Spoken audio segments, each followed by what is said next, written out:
Hey guys, Gabe Candelaire from Colorado Pack Company. I'm going to go through Decker saddles that I use. I've got a couple others, but these are the two basics. As always, there's lots of ways of doing things and lots of little things that I have figured out that make my life easier on the trail as we go up and down the mountain.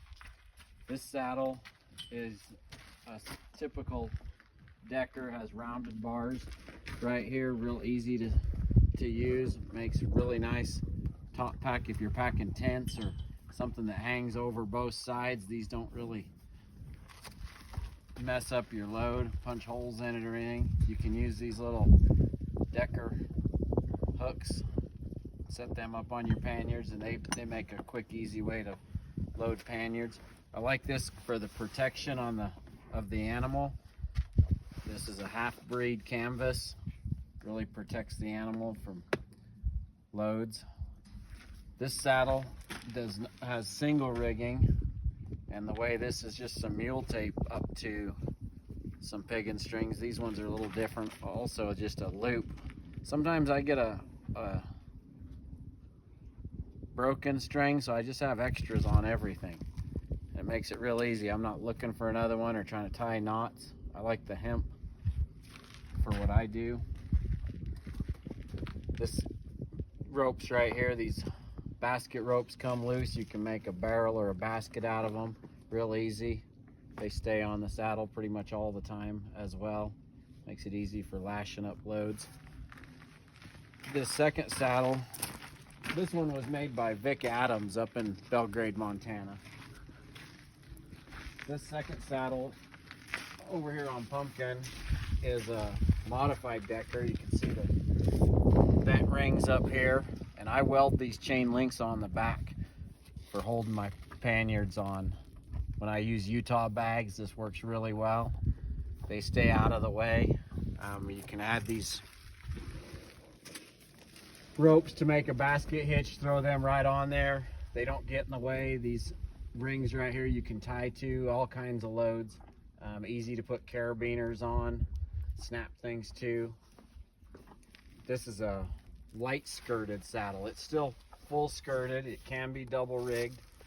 We can run this cinch back a little bit farther if you've got a mule that's a little longer. I prefer this saddle as a working saddle. Every day, all day, I've got 4 of them, I believe, and they work well. I keep extra things on them. You can see up here a little piece of baling wire just tied to the saddle. That's how I run down the trail. Some guys ask questions about these. They're cost effective, easy, strong, easy to cut with a knife. I carry a good sharp knife. Everybody should. This one's serrated blade. It's a Leatherman. Probably my preference for cutting things when you get in a bind, which doesn't happen often, but maybe it's better to be prepared and not have to cut than to cut. I like these better than leather. They're slipper. They slip on and off real easy. They're easy to untie. They come loose. Doug Karen builds these saddles. He calls them a Hell's Riggin' saddle. Hell's Canyon Riggin' saddle. It's his design off of several others. Pretty cool. I've had him build me a couple of them now, and I think I have him build a couple more for me. They have a rolled leather breeching on them, so that's rolled back and not sharp, which helps keep the hair on the mules when they do a lot of up and down. We cover 10 to 20 miles a day loaded with these guys, and these are my favorite out of all the saddles I've used. The most versatile, protect the animal the best. They're the lightest weight saddle, and it is a Decker. A lot of guys like sawbucks. They're easier to load, but these have more options. It feels like to me, when you're up in the high country, you can load just about anything on one of these saddles real easily, quickly. Being efficient's a big deal, and protecting the animals up there a big deal. Getting your loads safely moved from point A to point B. So there's lots of ways of doing things, as I said, but these are the 2 Deckers that are common. I've got a couple others that are modified